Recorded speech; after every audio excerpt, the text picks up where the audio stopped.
and I'd like to thank you for joining today's webinar on hospital medical staff credentialing and corrective actions.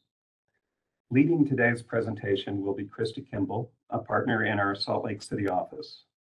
Christy advises health and life sciences companies on a spectrum of operational and regulatory issues, including state licensure and credentialing, FDA regulations, fraud and abuse, and HIPAA. Christy also serves as outside counsel to several major hospitals, healthcare businesses, medical device companies, and tech companies operating in the healthcare space. Before we begin, I'd like to quickly go over a few housekeeping items. First, should you have questions during today's webinar, please enter those into either the chat section or the Q&A section on the right side of the screen. Time permitting, Christy will address your questions at the end of the presentation. Otherwise, she'll respond to your questions via email, as the questions will be captured via WebEx. Within the next day, we'll post a recording of today's webinar, as well as the presentation on Holland & Hart's Health Law blog. Once we've posted the recording, we'll send a link to all registered attendees. Finally, today's presentation is designed to provide general information on pertinent legal topics and is provided for educational purposes only. The information conveyed does not constitute legal or financial advice, nor is it intended to create an attorney-client relationship between you and Holland & Hart. So without further ado, I'll hand it over to Christy. Thank you. Welcome, everybody, and thanks for joining us on your lunch hour. We have a lot to cover, and there are a lot of slides, but there are more slides than I'm going to really take the time to carefully go over, so I just wanted to mention that. But I included more of the slides rather than less, so that as you need this webinar as a reference to assist you, that you can have the full slide deck that goes into more detail than we'll have time to really cover on this webinar today. So with that warning, just know that there will be some slides that I will just briefly mention and we'll be moving on. But again, you will have access to the slide deck, so you can carefully review those slides that we kind of breeze over at your own leisure. With that being said, too, I wanted to just give you an overview. We're going to be talking today about credentialing and privileging standards and processes within the hospital, medical staff corrective action, the importance of protecting peer review privilege, reporting adverse action taken against your medical professionals in your facilities, and various defenses and protections for your hospital. That being said, we're going to start by talking about credentialing. And I will mention that on credentialing and privileging, we're going to be covering kind of a lot of the basics that for those of you that work in, for example, a medical staff office of a hospital, these things are going to be, some of these things are going to be very elementary for you. You're going to understand them like the back of your hat. But it's important that for those people who may not be as familiar with all the various aspects of credentialing and privileging, for those individuals, we are going to go into a little bit more depth. But again, understanding for some of you, this may be a little bit elementary. So starting off with who must be credentialed within a facility. All licensed independent practitioners, those are those who may order tests or procedures at the hospital, must be credentialed at the facility. And of course, you have physicians, your MDs and DOs, your podiatrists, dentists, and oral surgeons sometimes. And then you've got advanced practice nurses, your NP, CRNAs, certified nurse midwives, different people like that. There are just a lot of different people that, of course, anybody that's exercising, any kind of privileges at your facility, they've got to be credentialed. And state law, we'll talk about that a little bit, but state law, interestingly enough, will govern sometimes in various states. They'll say that, let's say, podiatrist and dentist, and some states they add psychologist, that they have to have the right to be credentialed at a facility as well. So what does credentialing address? Of course, there are two different aspects to this. One is medical staff membership. And you can kind of think of that they get to be, if somebody that has medical staff membership, they kind of get to be part of the club, right? So that's a group of practitioners with privileges at the facilities, but because they have membership with the hospital medical staff, they have certain rights, privileges, and responsibilities, and they've got to apply for that membership. And then the facilities governing board may grant or deny membership.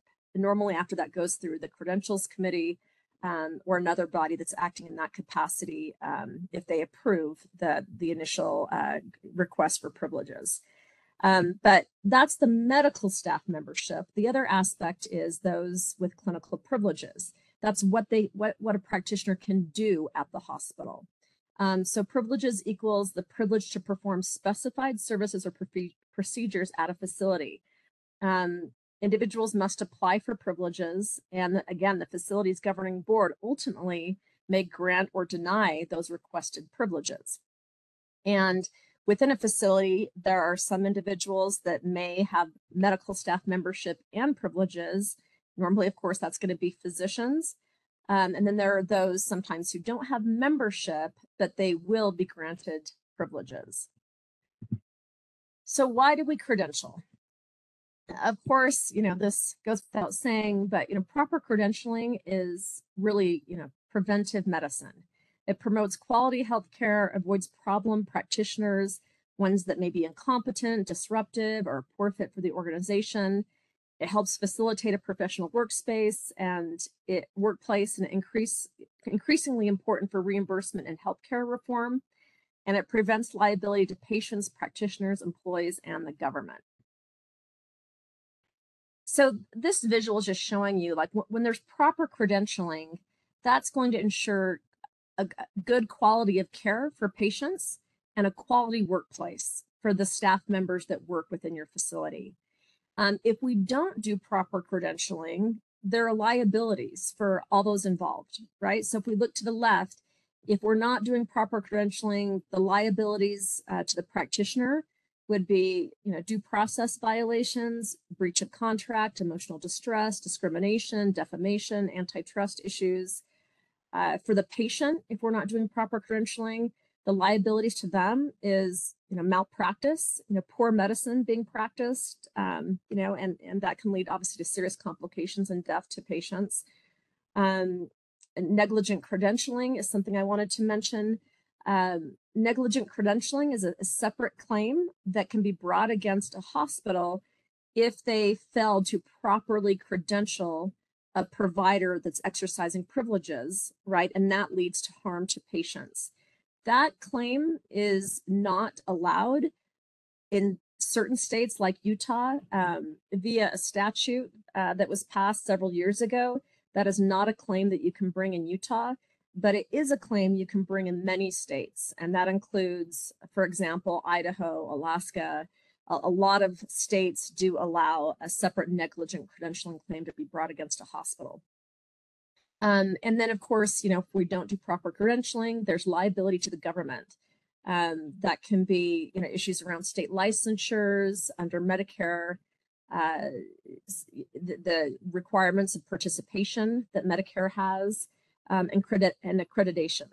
So everybody, there's a lot of different parties, rather, are going to suffer when we don't do proper credentialing. And of course, the hospital as well, right, is going to have a lot of liability if they don't properly credential their staff. So in terms of reducing the liability to patients and to government entities, you need to ensure, of course, you've got qualified practitioners on staff, that you're conducting proper credentialing. And as part of that, you've got to think about initial medical staff appointment and privileges, biannual recredentialing, peer review, the ongoing professional practice evaluation that occurs within a hospital, and then you take proper corrective action when it's needed. And those are really the elements of proper credentialing. To reduce liability to practitioners, right, that when we don't do things right, they can bring certain claims against the hospitals. So they can sue if they're denied privileges or if adverse action is taken against their privileges. and it was done in an inappropriate way. Of course, denial may inhibit the practitioner's ability to practice in the community if they cannot provide services at a local facility or contract with certain payers. Reported denials, right, get reported to the data bank, and that may adversely affect the practitioner's privileges at other facilities, their ability to get other employment, ability to contract with payers. And then, of course, as we're all aware, that adverse action that we take against privileges, whether that's initial privileging, if it's a complete application for privileges and it's denied, or if, again, we take action against somebody who has existing privileges, that gets reported to the National Practitioner Data Bank and to state medical boards. So it's just really important, right, that we do things right. The good news is that in terms of practitioners who may feel that the hospital really harmed them by not properly going through this credentialing process, courts are normally very deferential to the organization's decision, so long as you've followed your standards outlined in the medical staff bylaws and as required under applicable state statutes, and under federal law with HCQA, and based on legitimate documented reasons. So, patient care, facility operations, and the decision is not arbitrary or capricious, and there's no improper motive, such as discrimination, anti-competition, etc. And I want to emphasize that from a legal liability standpoint, the process that we follow within the hospitals is far more important than the ultimate decision. Because if you're following your processes, you're dotting your I's, you're crossing your T's, then again, the courts are going to be very deferential to the organization's decision. So it's really important that you carefully follow your processes. Every time you're taking a potential action, you've just got to very carefully review your bylaws, any relevant policies like your credentials policy, and make sure you're following that to the T. So again, this is just kind of an overview. We don't need to say it again, but you just need to make sure that you're following the appropriate standards. So in terms of these credentialing standards, just so that people have a concept for where these come from, you've got statutes and regulations. You've got actually, case law under the U.S. Constitution. There's some rights. Then you've got state laws that specify what credentialing standards need to be included. Then for the hospitals under Medicare, rules of participation, they talk about what's required. And then under HCQA, the Healthcare Quality Improvement Act, they also have various standards for credentialing. Then you look, of course, you've got your medical staff bylaws, rules and regulations. Practitioner contracts also come into play at times, so you've got to be cognizant of those. Accreditation standards, and then common law. What is the standard in the community to avoid negligent credentialing claims? Again, where applicable, because you can't always bring that claim in all states. The U.S. Supreme Court has said that a practitioner does not have a constitutional right to privileges at a public hospital. But once privileges are granted at a public hospital, a practitioner may have a property or liberty interest requiring due process before they are denied. And a hospital may not deny privileges for reasons prohibited by the Constitution, such as racial discrimination. So here's, just kind of your summary for these credentialing standards. And the hospitals just really need to establish reasonable criteria for medical staff membership and privileges. And there are some of the, bullet points of the main items that need to be included. And you cannot base those decisions solely based upon professional membership or certification, based on other credentialing done by others, or a legal basis that we've already talked about. And then the hospital must provide some level of due process related to, normally there's going to be the application reviewed by active staff. There'll be notice if they do not, they're not being granted privileges. They've got to have a hearing and appeal right, and then there's got to be the decision by the governing body. But as a kind of just warning and to get your attention, you've got to be sure to check your state laws, your bylaws, your policies, and actual processes for compliance. What about, the economic or business reasons for credentialing somebody?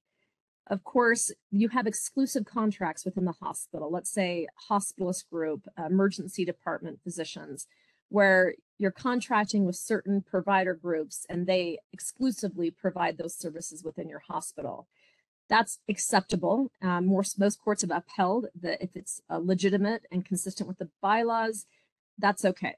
There can be closed staff arrangements. And in terms of, competitors on medical staff, most courts have upheld, again, that these are legitimate and consistent with bylaws, as long as they're consistent with the bylaws. The one area you've got to be concerned about relates to what is commonly referred to as economic credentialing. So that is when there's the privileges are conditioned upon a particular number of referrals or requiring the performance of a particular number of procedures beyond volumes necessary to ensure clinical proficiency. And that potentially, the OIG said that potentially raises risk under the federal anti-kickback statute.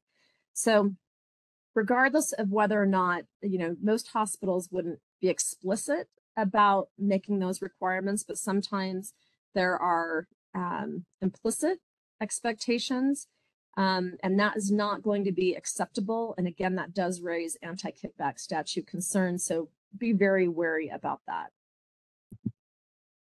Of course, most people, I'm just going to be very quick about this. You've got your different medical staff categories. Here are some of them that are listed.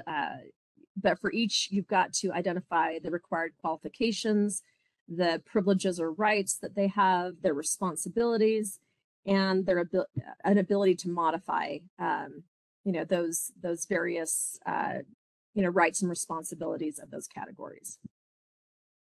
Normally, you're going to see in a medical staff categories, you're going to see tiers where you're going to have, physicians, that are going to be, at one tier, and that you're going to have those with limited license practitioners, such as dentists. And then you're going to have what are often called allied health professionals or advanced practice professionals, PAs, NPs, CRNAs. And then, of course, the medical staff privileges and rights often differ between the types of medical staff members or those with privileges. That relates to admissions, clinical services, voting, medical staff offices, full fair hearing rights. So normally your bylaws are going to break down, again, these various tiers of these different individuals or practice types, and again, their associated rights, and they can be, very different based upon those categories. One thing that seems to be, of course, a big issue recently is that you've seen a lot of states move, most states allow nurse practitioners, of course, to practice independently with some caveats. Sometimes that revolves around certain prescribing. And a lot of states now are moving to allow PAs, physician assistants, to practice independently if certain requirements are met. So oftentimes that relates to how long they've practiced, how many hours within their specialty, how many hours of supervision, just different requirements depending upon the state. So this brings more issues where hospitals are considering, do we allow, these mid-levels, what are often referred to as mid-levels, PAs and NPs, do we allow them to have full medical staff members, or should they be members of allied health professional staff? And there are pros and cons to that, and we've listed some of them there, so you might want to look at that at some point in time. In general, you want to ensure, of course, that the privileges that are granted to any practitioner, that they're appropriate, that they're based on their education, competence, and experience, that they're based, of course, on the medical staff's recommendation, that those privileges are allowed under the bylaws and credentials policy, and that those privileges are allowed under state law. So state law, oftentimes is going to have lay out in statute or regulation the appropriate privileges for various practitioners. For example, whether or not PAs or APRNs can have admitting privileges under state law. So you've got to make sure that your states, that whatever you're allowing practitioners, whatever privilege you're allowing them to have, that's acceptable under state law. And then you also got to consider contract limitations, of course, like exclusive contracts, right? Because if somebody's got an exclusive contract, you're not going to be privileging somebody outside of that group to provide those same types of services within the hospital. Related to physician assistants and APRNs, I wanted to mention that you've got to ensure you have the supervision required under state law. So, for example, if you're in a state that requires, for certain PAs, this supervising physician, you've got to make sure you've got that and that you've got the required agreements under state law. For example, if there's a delegation of services agreement that's required, and then you've got to look if there are these delegation of services agreement or something similar in your state, you've got to look and make sure that that actual agreement has the necessary components under state law that allows that practitioner to exercise the desired privileges. So you've got to make sure you're kind of really going through and checking those boxes. And again, I mentioned that many states, right, are removing these supervision requirements for PAs under certain circumstances, and most states allow APRNs to independently practice with few exceptions. However, the hospital still has the right to require supervision or a sponsoring physician.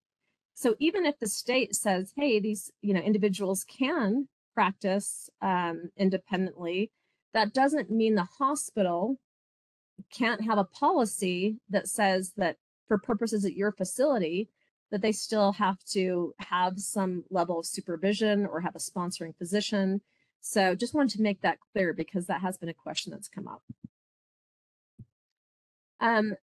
Also, I wanted to mention that when it comes to physician involvement in care, you've got to look at state law because you need to ensure that you're following your state's laws regarding what care needs to be happening, because some states require that every patient be under the care of a physician licensed in that state.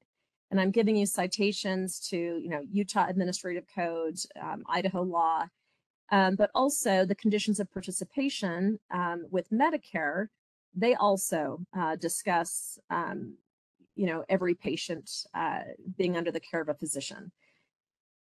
And those Medicare conditions of participation, are, here, as you can see them down below. So just kind of keeping that in mind, you just want to make sure that you've got the proper involvement of your physicians. And then, like I mentioned before, some states very specifically will specify in their statute what practitioners you have to at least consider to be on your staff.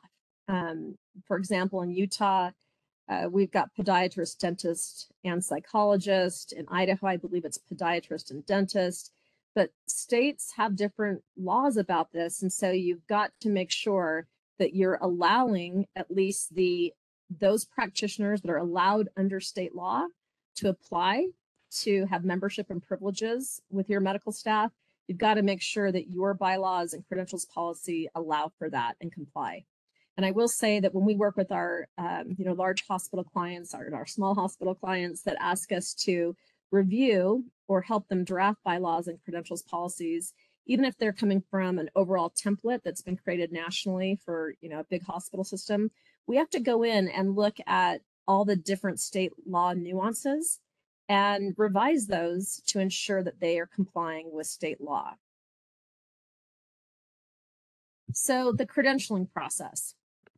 Again, a lot of you on the phone are going to be familiar with this, but of course, normally that process is going to be set out in the medical staff bylaws or a credentialing policy. But normally the application, you're going to have your administration in the medical staff office. They're going to be gathering information, verifying information, doing the data bank searches. So those are preliminary, kind of threshold issues. And then once you're going to have the active medical staff review, there's going to be review of their file, interviewing of the practitioner, perhaps recommendation to the board. And if that's denied, a fair hearing would be allowed. And then there's always the board review and decision.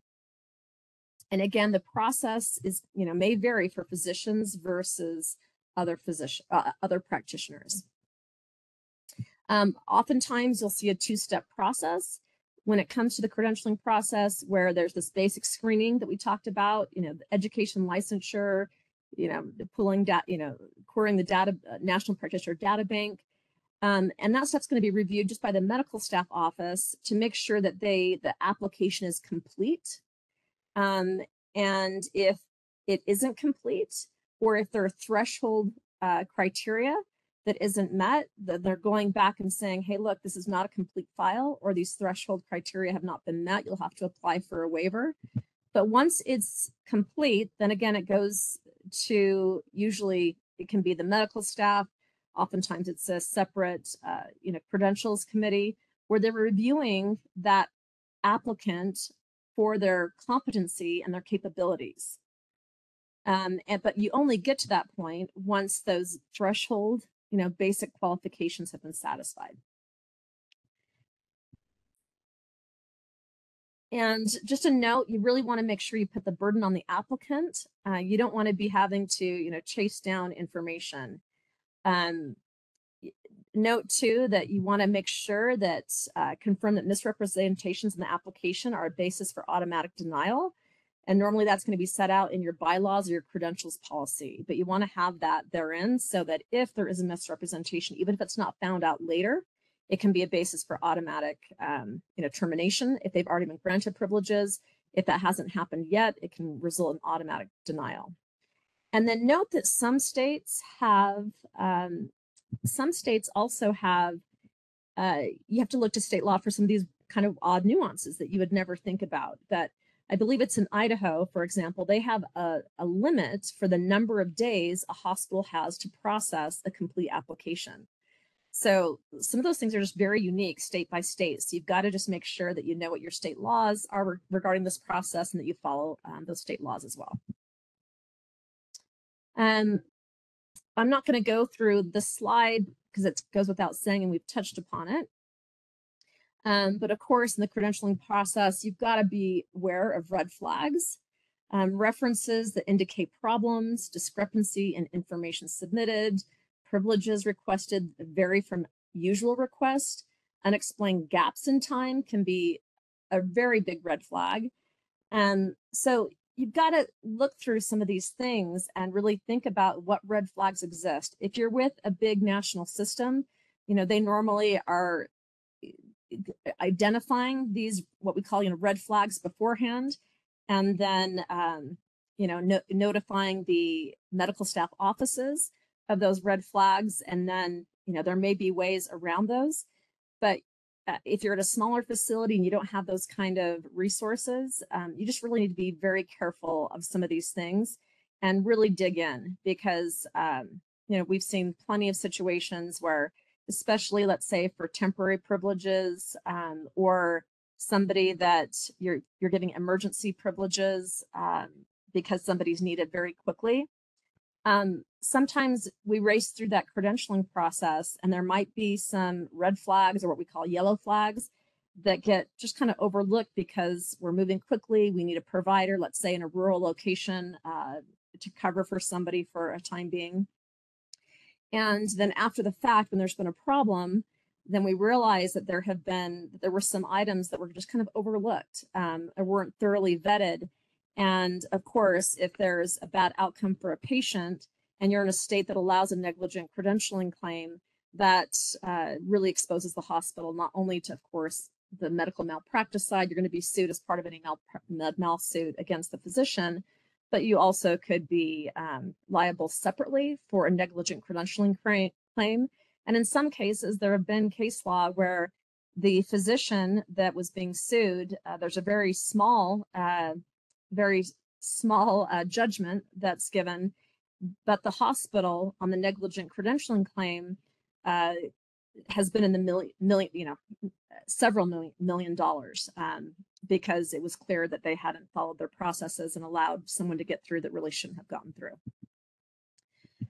So as far as like the credentialing process, I'm not going to, kind of hound on all of this, too much, but, following the review, you're certainly aware that the medical staff, right, they could require additional information, examination, or review. They could recommend that membership, recommend membership and specified privileges be granted. They could recommend that membership and or privileges be not denied, limited, or conditioned. But on the latter, that's going to trigger a fair hearing process under the bylaws. So you've got to check your bylaw requirements to see what rights and remedies somebody has available. And oftentimes there are ways to kind of navigate through this process, like that two-step process we talked about, where a file can be considered still incomplete based on certain things, and it never goes to, let's say, the credentialing committee. And then in that case, it's not going to trigger a data bank report. It's not going to trigger a fair hearing. But we have to really navigate through that process sometimes to make sure that we're really clear about the consequences for the practitioner and for the hospital if there is a negative outcome. So usually if in those situations where you think there's a physician that the file may be complete and you're thinking of moving it to the credentials committee, but there's concern that that complete file may have some issues, it really behooves you to get your outside legal counsel involved and to talk through that and make sure you understand the repercussions of it going to the credentials committee or the med staff committee, whoever's acting in that capacity, should they decline to grant privileges and membership. So we've kind of talked about this, but again, upon the receipt of the medical staff recommendation, the board then has the ability to accept the recommendation, reject the recommendation, send back for more action, take its own action. But I will say that, most of the time, the board's just going to, if the recommendation of the medical staff was positive, or whatever it was, they generally aren't going to overturn that. But the board really should review that medical staff recommendation and ensure that the appropriate processes were followed that are consistent with relevant statutes, bylaws, the rules and regulations. The decision is reasonable, not arbitrary or capricious, and the decision was based on legitimate considerations, not illegal considerations. So I would say that's really the appropriate role for the board. And, outside of that, they really shouldn't be, weighing in on, the medical competency of a physician, because they don't have that expertise. So just a note on this one is that for telemedicine privileges, hospital and critical access hospitals, Medicare's conditions of participation now allow a hospital to rely on credentialing done by the remote hospital or entity in certain situations. So you'll want to make sure that you're aware of that, especially for those facilities that don't have a lot of resources. Confirm that it's allowed under your bylaws, confirm it does not trigger fair hearing rights, and again, consider exposure to negligent credentialing claims if you are going to rely upon that distant sites, privileging and credentialing. So emergency or temporary privileges, we briefly talked about physicians who may come on under your emergency or temporary privileges allowed under your bylaws or credentials policy. That's often when they're needed, but there's no time for the full process. And privileges are temporarily granted while a formal application is being processed, and it's subject to expedited review. And normally those privileges are going to expire within a limited time period. But words of caution, be very careful and use this sparingly. Ensure your bylaws allow for the same, and ensure all required verifications are received and all licenses are in place prior to granting. I have seen situations where, again, there was an issue on the back end, and some of the red flags weren't, or at least yellow flags weren't, properly kind of vetted beforehand. In one situation, the physician hadn't been issued a state-controlled substance license yet, and of course, they were prescribing that as prescribing controlled substances. So, you're really opening yourself up when you're using these avenues. So just make sure that you're using them sparingly, and that you ensure that you vet everyone very carefully to make sure they have what's in place, even though you're kind of rushing through that process. Credentialing, reappointment. Usually that's got to occur, it has to occur at least every 2 years. It's a process similar to initial appointment of one of your medical staff members with privileges. They submit an application for renewal of their privileges. It's reviewed by the active staff, and the governing body makes the final determination. That process should be stated in your bylaws, rules, and regulations. And just beware of situations where reappointment process is allowed to drag on or not completed, because that can result in, let's say, civil claims from the physician. Or, like I mentioned, in Idaho, they have a specific amount of time that you have to complete that, and it could open you up to violations of state law. So let's talk about corrective action. I think that's what everybody was kind of waiting to get to. Why do we take corrective action against members of our medical staff and those with privileges? The organization, of course, has a right to ensure effective operations. They've got a duty to protect patients and employees. And the medical staff responsible for medical care, professional practices, and ethical conduct of members. This is both under, we've got some citations to Idaho law here, but every state is going to have in their state laws related to what hospitals have to have in terms of their processes and corrective action and their responsibilities for privileging and credentialing physicians. Every state's going to have applicable statutes and rules. And then under federal law, of course, we've got those conditions of participation related to Medicare. So, we've got to ensure that we're addressing clinical concerns, ethical concerns, behavioral concerns, disruptive conduct, compliance with laws, bylaws, rules, regulations, and that their licensure, credentials, program participation, their CLE, and all those things are happening that they need to have in place to make sure that physicians and other members of the staff are safely practicing medicine and not posing a risk to patients. If we fail to act, right, if we don't take corrective action, what are the concerns? You might be liable to the patient, to employees or regulators. You're opening yourself up to malpractice claims, negligent credentialing claims in those states that allow that claim, negligent supervision, right? Because the hospital has a duty to supervise these practitioners. And there are claims that plaintiffs can bring related to that negligent supervision of the hospital. Harassment and regulatory violations. If you act improperly, though, so if you fail to act, there's liability. But if you take action against a physician or another member of the medical staff or someone with privileges, you may be liable to them if you don't do it correctly or you're being arbitrary and capricious. It could be a breach of contract claim, no due process, antitrust violations, claims of discrimination, defamation, interference with contract or business, emotional distress. So we've got to take corrective action, but we've got to do it right to limit our liability with the practitioners that we're taking action against.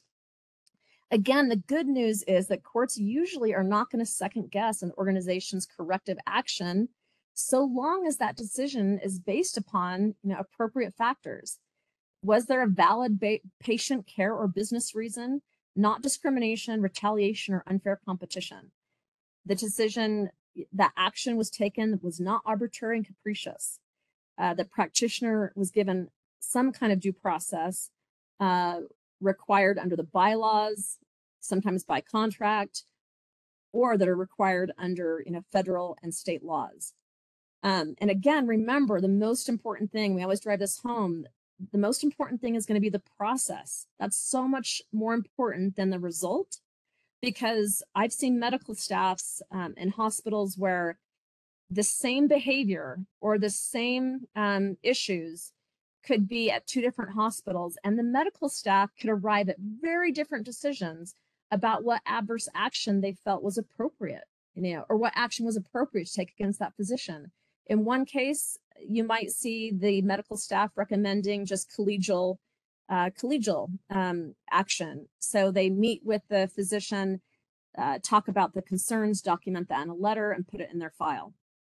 In another case, you could have a different medical staff say, hey, look, I think we need to do an investigation on this and consider taking more aggressive action. So it doesn't matter what is recommended. What's important is that you follow the correct process, and that's what's going to reduce your liability and really protect the hospital.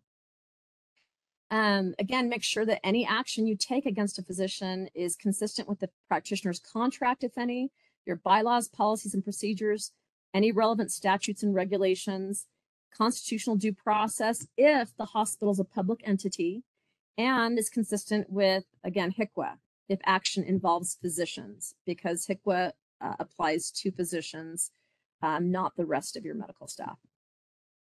So this is a little chart that I created because I'm a very visual learner. I think a lot of us are visual, and you get overwhelmed thinking, when you look at most hospitals' bylaws or credentials policy, when it comes to corrective action, there are a whole multitude of things, right, that you can do to try and correct either an issue related to concerns about quality of care or a behavioral issue. And trying to figure out which is best can be difficult. So this is going to be pretty small font, so you'll want to look at this in your the PowerPoint once you receive that. But I think this is helpful, and this is kind of how I advise my hospital clients. So if you've got an issue with medical staff member or somebody that has privileges within your facility, the first question to always ask is, one, is there imminent danger being posed to the health or safety of patients and or staff? And that can be due to clinical or behavioral issues. Often I think that hospitals think about, well, the threshold there, sometimes they think that there can't be an imminent threat to health or safety of patients or staff unless it's a clinical care concern. So they sometimes don't think behavioral issues rise to that level. But keep in mind, let's say you've got a physician, a surgeon has a very bad temper and is, happens to have thrown a scalpel across the room during a surgery, or, kicked a bucket of blood, because he or she was angry. Those are issues that absolutely can pose imminent threat, right, to the health and safety of patients and or staff.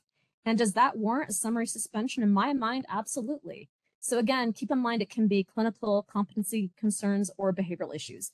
But if the answer to this question is yes, I would advise, the hospitals to immediately invoke a precautionary or summary suspension. Hospitals call this different things, but it's a precautionary suspension, summary suspension, emergency suspension. It's a suspension that normally under your bylaws or credentials policy, it says who can do that, but it's calling a timeout. It's not reaching a conclusion about the underlying issue and the threat. It's just saying there's an immediate threat to, in the opinion of whoever the hospital administrator or medical staff president or the chair, whoever is allowed under your bylaws to take that action and immediately impose a summary suspension. It's just saying there's an immediate, we perceive an immediate threat. We're going to do a summary suspension, and then we'll look at it further. You're not making any final judgments. But let me talk about this a little bit. Often I see the hospitals want to wait, and rather than having the CEO or the CMO or whoever under your bylaws is allowed to trigger a summary suspension, they want to get the involvement of, let's say, their medical executive committee, or if they have a leadership council, they want other input before they take a summary suspension. Well, in my opinion, sometimes that takes a few days to get that input. And if you actually thought there was an imminent threat to the health or safety of patients, why would you wait a few days? The whole underlying basis of the reason for taking this action is there's an immediate threat to the safety of patients or staff. And so I think you should immediately trigger that. And there are a couple of additional reasons why I think that that is helpful. And down below, I've said, if you think about, for example, we've got to think about two different classes of people. Let's say a physician has temporary privileges and they are providing services pursuant to like a third-party contract. Let's say it's a locums contract, a locums tenens physician, and they've got a contract with that locums company, and that's how they're providing services to your hospital. You need to carefully navigate that, as oftentimes bylaws will say that for somebody with temporary privileges, for example, the CEO can terminate those temporary privileges and that physician has no due process rights, but there's also like going to be no reporting to the data bank, right? Because it's just, if there's no peer review involved in making the decision to terminate those privileges and it's made just solely by administration, that's not something that's reportable to the data bank. But oftentimes where I've seen an issue here is that a hospital doesn't take immediate action to put someone on a summary suspension, and these people have temporary privileges, but let's say the CEO just terminates them on their own, but then they come back and say, well, wait, we want to take action against this physician because we think this was a really dangerous physician. You know, they came to our facility, we granted them temporary privileges because we needed somebody immediately to fill a hole that we had in care coverage. But very immediately, we had some very bad outcomes. And we think this person needs to be reported to the data bank to warn other hospitals. Once that physician is no longer on your staff, you can't take action, right? By the very means, they're no longer on your staff. So if you feel like it's a dangerous physician and they have temporary privileges, then I would recommend just immediately initiating a summary suspension, because that means even if that contract, terminates, you had something that was happening that you could report to the data bank, and oftentimes you'd be required to report to the state licensing board. The same rule applies and the same considerations apply when a physician is under like an exclusive contract. Oftentimes the contract allows for the individual entity, let's say it's a hospitalist group, it allows them to remove one of, let's say, the hospitalists from that contract. And at that time, the contract often says that physician goes off of staff immediately. And so if there's a concern about somebody that is providing services under a contract and you're taking your time to decide what to do, but you have serious concerns, let's say about their behavior or about clinical care concerns, sometimes the employer of, the person that's contracted with that hospitalist, for example, will just remove them from the contract. And then at that time, again, they're off medical staff. You have no ability to take action against them to go through your medical staff processes. So especially when somebody, again, has temporary privileges, is providing services pursuant to a contract, and you have serious concerns about their clinical care, I would really caution you to immediately institute a summary suspension so that you can do what's needed under your bylaws, and then eventually, hopefully, be able to report to the various authorities. So just going through this, we don't need to go through this, in any massive depth. But again, if the answer to this upper question about the imminent danger of health or safety of patients is if the answer to that question is no, you really need to think about what is the nature of the issue. And I have subcategorized this to 3 buckets.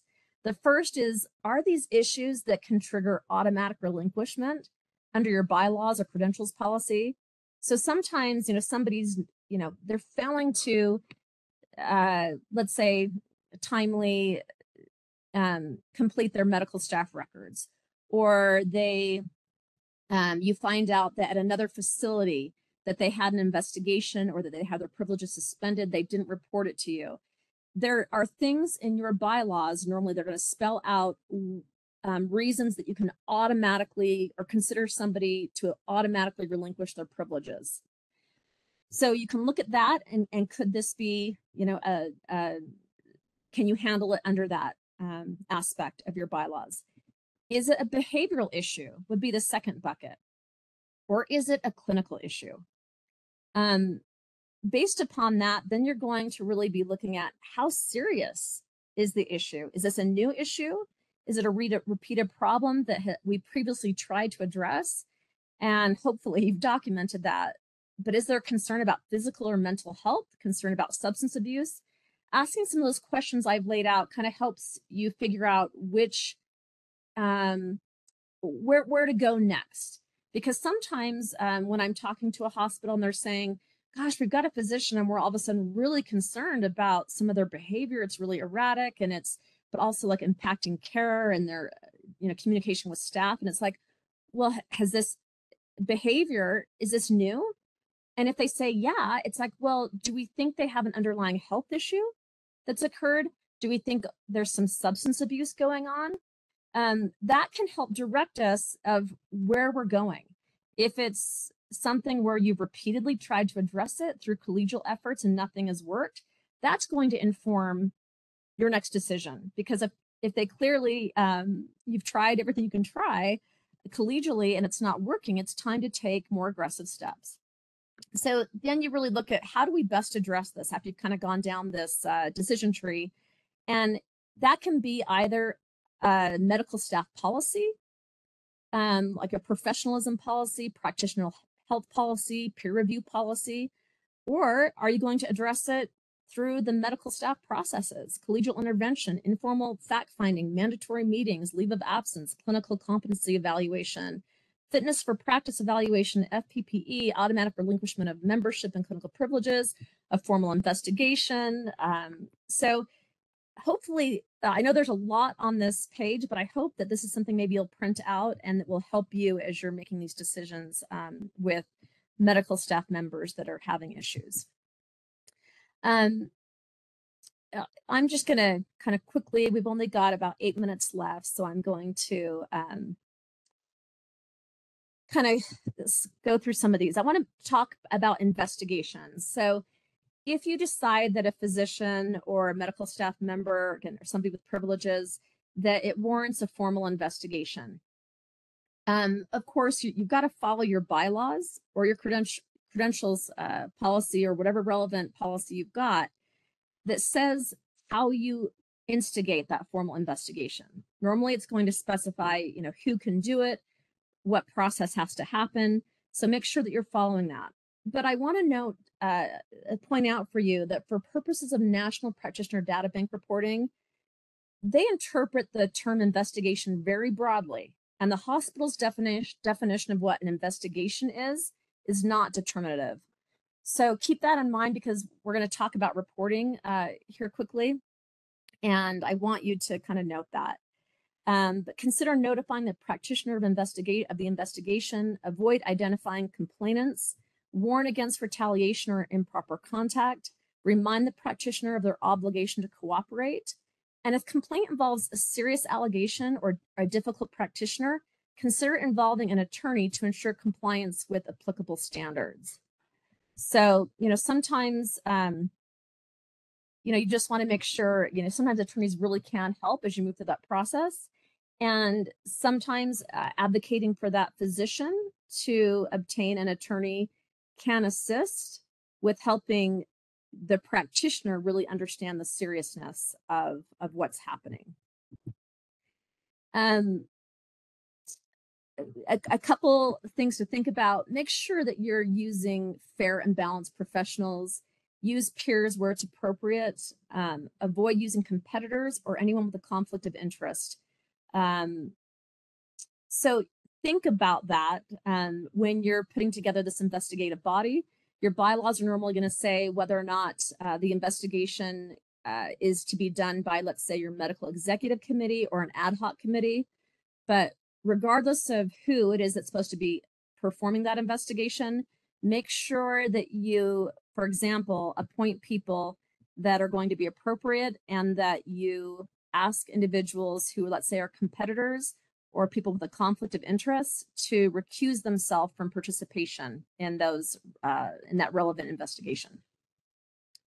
Don't forget to educate participants in the investigation.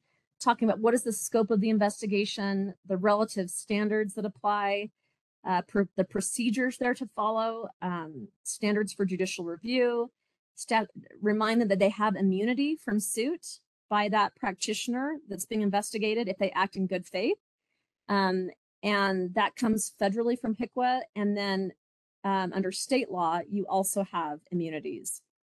And also, last but not least, always remind them of the importance of maintaining confidentiality because we want to maintain peer review privilege. As far as conducting a fair investigation, just make sure you've got to you've got to put forth a reasonable effort to obtain the facts of the matter, review documents, interview witnesses, consult experts. Make sure that you're documenting things appropriately.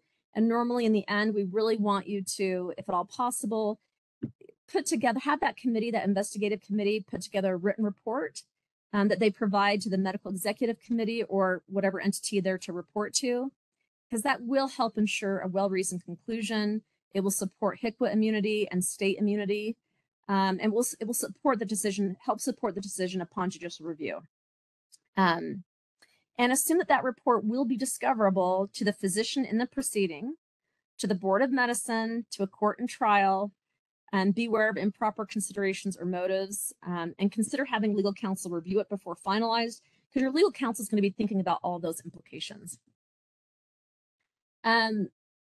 So I'm going to skip this one. And we've already talked about summary suspension, but here we're giving you a lot more detail. So make sure to look at this when you have time.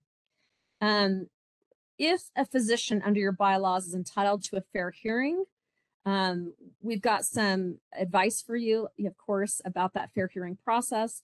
Hopefully those are few and far between. The fair hearing, they can be, obviously they're time consuming, they're expensive, but of course physicians are entitled to those according to adverse actions taken under your bylaws. So you need to know what that looks like and how to do it correctly. So just want to mention again that HCWA, which is a federal law, that provides immunity for the individuals involved in these processes for most claims arising from credentialing action against a physician, as long as the action is taken in reasonable belief, the action for their quality care, that you took some time to obtain the facts after adequate notice and hearing procedures, and in reasonable belief the action warranted by the facts. And HCWA lays out some elements for that due process that if you follow that process exactly, you're automatically deemed to have given that, provided that fairness to the physician. But that doesn't mean you don't get it if your process deviates. There are certain situations that you cannot follow that full process, and we just have to look. When I'm dealing with hospitals that we have a different situation and we're not going to be giving a full hearing, we have to just make sure under the circumstances that we're being as fair as possible and giving some appropriate due process. And we often look to court cases at the federal and state level to determine how judges have ruled in relationship to what was considered adequate due process. So if you need some help with that, make sure you reach out to legal counsel. So the last thing I want to talk about really quickly, we've only got a minute left, but hopefully some of you can stay on for a couple more minutes, but reporting adverse actions. I just want to mention, you all know that you've got to report to the National Practitioner Data Bank when you take certain review actions against a physician or a dentist. In general, there are three things that you have to report for. If you take adverse action against their privileges for a period of more than 30 days, if the action was based on the practitioner's professional competence or conduct. So that's any reducing, restricting, suspending, revoking, or denying of privileges based on concerns related to professional competence or conduct.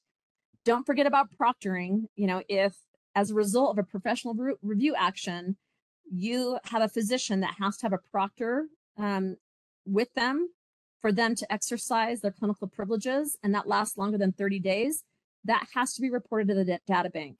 Now, there are creative ways that I've seen hospitals navigate that. so that it's not, proctoring is not reportable. It's not being nefarious, but there's certain ways that you can structure it. If you feel like, they're safe, but you want them to have some proctoring, there are some ways that we can structure that. Anyway, and don't forget that for the above restrictions, you've got to provide some due process, even for temporary privileges being terminated or restricted, or the data bank report will be overturned if challenged. So if there's no due process given, the data bank will overturn that. And don't forget that you have to revise those data bank reports as appropriate when there are updates to the action. Don't forget that also the second bucket of when you've got a report is when a physician or dentist surrenders, or there's a restriction of clinical privileges while under investigation for possible professional incompetence or improper professional conduct, or in return for not conducting such an investigation. So if they resign or surrender their privileges or say, or I'll take a leave of absence, in exchange, and that lasts more than 30 days, you've got to report. Again, MPD, they interpret investigation very expansively. It's not governed by your definition, and the physician does not need to be aware of the investigation. And then the last one is the voluntary withdrawal of a renewal application for medical staff appointment or clinical privileges while under investigation, or in return for not conducting an investigation. So that's the third bucket when you've got a report. You can report against other licensed healthcare professionals, but you have to report against physicians and dentists. And you have 30 days to report from when the event occurs. But if you miss the deadline, it doesn't negate the obligation. I've had hospitals where it's 3 months later and they forgot to file a report and they say, well, we've already missed the deadline. And it's like, that doesn't negate your responsibility. We've still got to file it even though it's late. And if you fail to report adverse actions, the threat is that you can lose your immunity under HCWA with respect to professional review activities for a period of 3 years. So under HCWA, you have that immunity. Anybody involved, they have immunity from civil suits, and you can lose that immunity. There's no liability so long as you make that report. It's based upon the truth, and you're making it in good faith. But note that be careful what you include in the report. We normally ghost draft those for our clients, and we make those very factual and short and sweet. We don't want to include any details where the facts are in dispute, because that's going to be problematic. And note that if the data bank, if any of you have made a report, when you go in, there are lots of different selections that they give you to describe the nature of the report and why you're making the report, and just make sure that it's incredibly accurate. And if it's not, you can always click other and write the appropriate description, because there is liability if you don't select the appropriate selection. You've got to keep data bank reports confidential. You can disclose to others as part of peer review process, but you cannot disclose to others without authorization of the physician. And there is a fine for improper disclosure under federal laws. The next thing I just wanted to mention, I'll finish up in 2 minutes. Don't forget that you've got to, normally any adverse action you take against a physician, you've got to report to your state licensing boards. And I don't have all of the state laws listed here for Holland & Hart's footprint, but I've listed a few of those that I most commonly work with. Each of these laws are different, very different in some cases. For example, in Utah, you've got 60 days to report to our licensing division, and you've got to report on anyone licensed within your facility that is governed by our licensing division. So that's like nurses, physical therapists, respiratory therapists. It's not just physicians. So you've got to be very conscious of that, and make sure that when there are these certain findings, you report to our licensing division in Utah on all of those different practitioners. Idaho's generally corresponds with the data bank requirements. You've got to report that within 15 days. And Alaska's, I will say, is a lot more difficult. You've got to report within 7 business days, but it's not for things that adverse action that goes on for more than 30 days. It's any time period. So the point is, you've got to know your state laws, your reporting guidelines, and oftentimes we're so caught up thinking about the data bank reporting, we're not thinking about state law reporting. But I will tell you that the conundrum there is that when you file a data bank report at the end, you can select a button at the end that says, do you want to submit this report to your state licensing board to comply with state law? So most hospitals will just click that, and then they know the report is being sent to the relevant state licensing board. However, if it's within, let's say, Idaho, Alaska, any state that requires that to be done quicker than 30 days, then you've missed their deadline. And sometimes they really can kind of punish you in different ways if you're not reporting within the time frame. So keep in mind your individual state reporting guidelines. Think about also there are other obligations under state law or your hospital policies. So you may be required to report to law enforcement or licensing officials when a physician or other licensee has engaged in certain conduct. For example, they're found to be diverting controlled substances, or they commit an act within the hospital, such as assault, battery, etc., against a patient or a staff member. So you've got to know your relevant laws and also your policies that may also trigger reporting. So don't forget about those. Also, just remember that your licensees within your facility, their relevant state, for example, the Nurse Practice Act or their Nurse Practice Act rules, they may have their own obligation to proactively report the improper conduct of other practitioners. So those individuals need to know their own liability for failure to report if those exist. We've listed here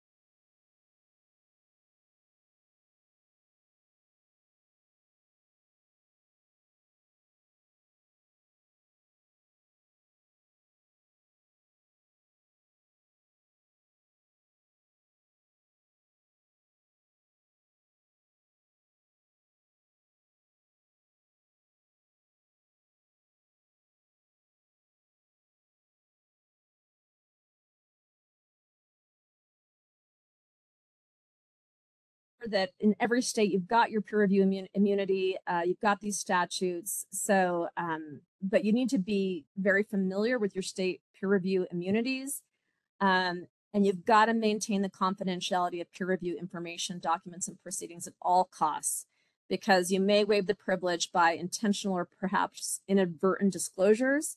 So be very careful about that, and make sure you work with an attorney that knows your state's peer review privilege laws, because they are so different. Some are very broad, some are very limited. For example, I think Alaska's is very limited. Utah and Idaho's are very expansive. Utah and Idaho, our courts generally have been very bullish about protecting peer review. Alaska, I have other concerns. So you need to work with your legal counsel, because knowing the extent of those peer review protections on the front end, you need to protect those documents and label them correctly, make sure they're not going out to anybody that shouldn't have them. But knowing if documents are going to be obtainable under your state's like Open and Government Records Act requests, similar to FOIA nationally, you may want to do things differently, knowing where those documents can be sent later and where you have to turn them over. So we've given you some thoughts for peer review privilege and how to protect that and how to document.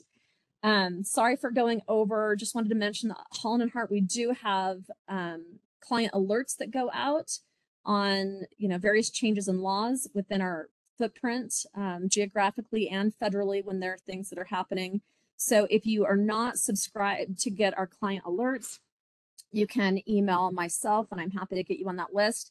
but we also have a healthcare website just for our healthcare group, where we have all of our patient alerts that have ever been published are found there. There are, white papers. There are we have a healthcare health law blog. So we have a lot of resources to help you that you can rely upon. So please be sure to visit those if to the extent that they're helpful for you. And with that, I'll finish up. Thank you for hanging in there, if those of you that did, for the extra 10 minutes, and I appreciate your participation. If there are questions, I will please send those to me directly, or if they come in on the chat, I will get to those and respond as quickly as I can. With that, thank you so much, everybody. I hope you have a great day.